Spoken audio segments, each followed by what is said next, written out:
Boston wrestling sports and the MWF explodes into a new year of unknown with professional wrestling content galore, and we need you to join our family. Every Tuesday night at 10 p.m. after we review the previous night's Monday Night Raw, it's Wrestling Insiders at your house with the unpredictable WWE Hall of Famer, Mr. USA, Tony Atlas. Wednesday nights after WWE, NXT, and AEW at 10 p.m., you never know who's going to show up on Wrestling Insiders Special Edition. Every Thursday night at 10 p.m. after our NXT and Dynamite review, it's Marty Jannetty's No Holds Barred Sex, Drugs, and Rock and Roll journey through the 80s and 90s on Wrestling Insiders Party with Marty. Friday nights after the lights go down at the Thunderdome on SmackDown, it's John Cena Sr.'s Wrestling Insiders Fabulous Fridays. Plus, look for classic clips, bonus live episodes, pay-per-view watch-alongs, and more. If you want early, ad-free access to all of our Wrestling Insider talk shows, our acclaimed studio shoot interview DVD library, and to help keep wrestling legends working during the worst of times, for less than a cup of coffee at Starbucks, join our growing family at patreon.com/Boston Wrestling. Expect the unexpected in 2021. WWE 2006 Hall of Famer, Tony Mr. USA Atlas. I was going to remind them you're a two-time Hall of Famer.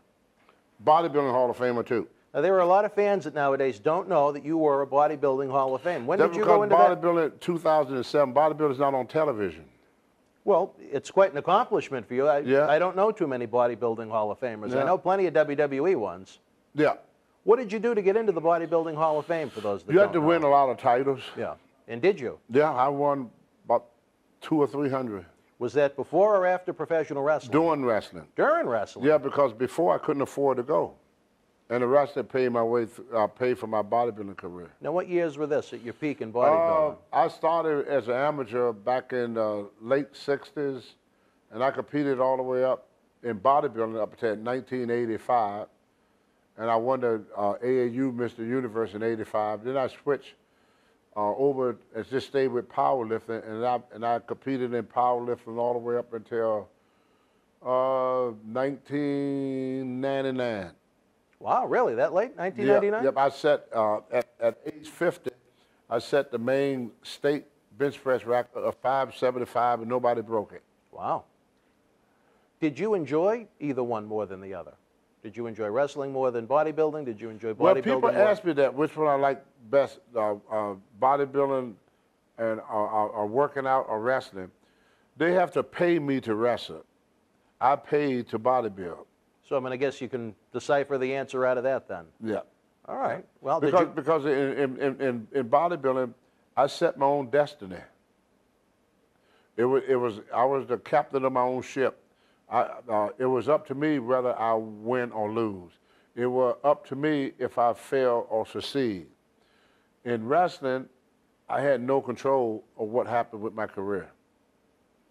Was there any decent money for professional bodybuilders back then? Was there enough for you to leave wrestling? Could you have made a good living? Yeah, if you had to get sponsors, endorsements, and stuff of that nature, but it's not a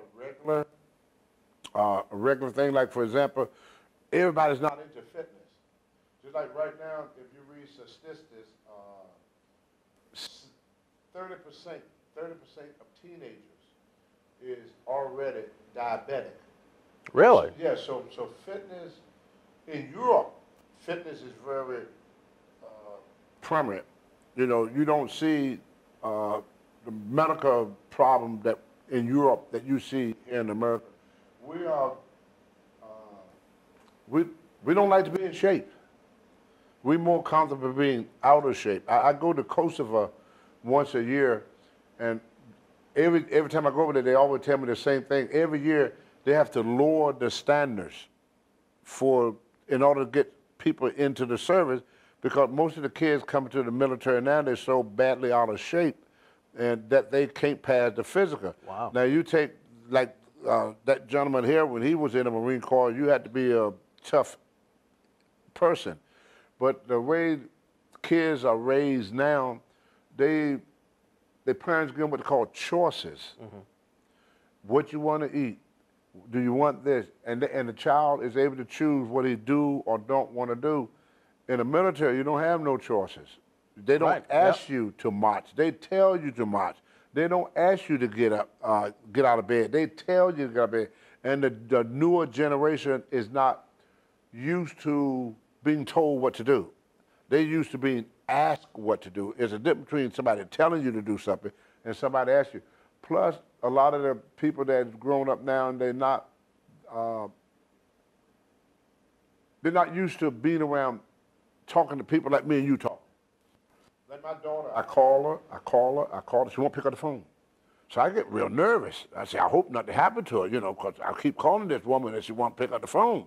What in the world is wrong? You know, is there something wrong with my grandkids? Is there something wrong? The house burned down? I don't know. So I text her, are you okay? She texts me back this quick. So the only way you can communicate with a person is through texting.